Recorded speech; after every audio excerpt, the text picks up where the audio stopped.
The Sablers of Arbonhale. Savage Errands. Raiders' Moon.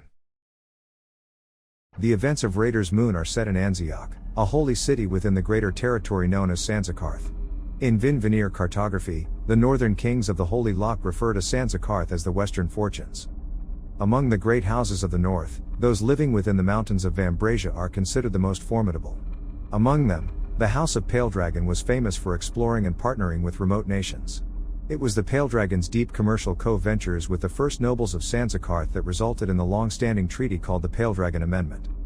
When the Vin Veneer left, much of their cultural identity was continued by the Sablers, a monastic island power in the southern sea known as the Rhone.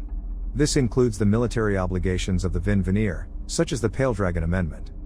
The Sablers reside on Arbonhale, a strange island raised out of the sea by Anzion of Sark, a celebrated northern song prophet whom they regard as their foundress. In Vin Veneer theology, 50 prophets were predicted to come to the Holy Loch offering wisdom, warning, and sometimes judgment. Anzion of Sark was the 48th prophet, also known as a vindicant. Vindicants are not just prophets, but military prophets, anointed to intervene, judge, pardon, establish treaties, wage war, interpret signs, correct doctrine and execute judgment upon the Vin Veneer. As unique as vindicants are, there is an even more prestigious subset among them, song prophets. Armed with powerful hymns, carols, chants, and canticles, song prophets represent the uncorrupted will of the highest council of benevolent spirits, the Nuon Jin. After her exile from the Holy Loch, Anzion sang an island up out of the southern Rhone. She named this island Arbonhale, a common translation of the Vin Veneer phrase Arvonhale, which means House of Miracles. It was there on her new island, mere days out of the sea, that Anzion opened Arbonhale to misfits, outcasts, and anyone displaced by war, persecution, famine, or disaster. Throughout many political and military intrigues, Anzion had the opportunity to buy what she thought were 300 military prisoners from Innovance, a city-state ruled by a ruthless sorcerer. Agreeing to the purchase, Anzion was surprised when 3,000 prisoners arrived on her new island. Descendants of a desert-dwelling people known as Sanzarochs, these prisoners were distinguished by their dark fashions, including their matte black plate armor. In the Sanzaroch language, these felons were called Savala, or the Sable Ones, a term of derision. Recognizing they were survivors of a devastated army and political enemies to the current regime of Innovance, Anzion weeded out the troublemakers, reformed the rest, pardoned them, and granted them citizenship.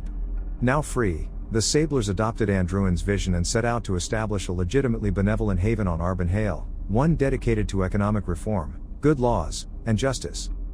For 700 years, the Sablers of Arbonhale have multiplied, magnified their influence, and prospered beyond anyone's wildest expectations. Under the continuing hand of the undying Saint Anzion of Sark, they have kept their promise over the centuries, father to son, son to grandson, grandson to great-grandson, to represent what is best in men. 7 centuries later, the Sabler Commonwealth is a booming economic network of city-states, provinces, duchies, and nations sprawling across the southern Rhone.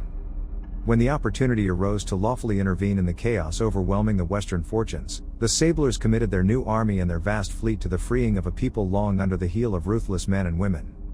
Enacting the Pale Dragon Amendment, the Sablers swiftly took the ancient holy city of Anzioch, and are now encamped there, waiting for the last warlord, the ruthless Quinn Casner, to turn south and challenge them. In the balance, the fate of the entire Western Fortunes and the millions of people who live there.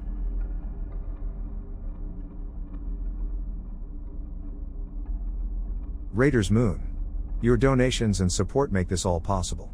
Thank you to all our patrons, subscribers, and members.